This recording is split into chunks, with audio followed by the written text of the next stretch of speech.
যদি কেউ সৌদি আরব আসতে চান, আমি বলবো ভাই, অনুরোধ করে বলবো, কাজ না শিখে সৌদি আরব আসবেন না।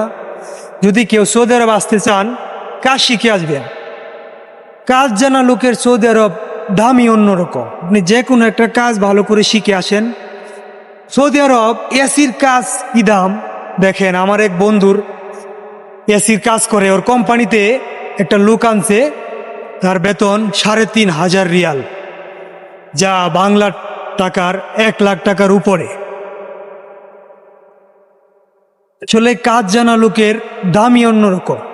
তো আমি বলবো, যারা সৌদি আরব আসতে চান, কাজ শিখে তারপর আসবেন। তাহলে আপনি জীবনে উন্নত করতে পারবেন, টাকা কামাইতে পারবেন এবং সফল হইতে পারবেন। আপনার কাজের কোনো অভাব হবে না। আপনি খুব তাড়াতাড়ি এই প্রবাদ জীবন শেষ করে বাংলাদেশ চলে যেতে পারবেন। তো সবাইকে বলবো, যারা নতুন আসতে চান সৌদি আরব, যে কোনো একটা কাজ ভালো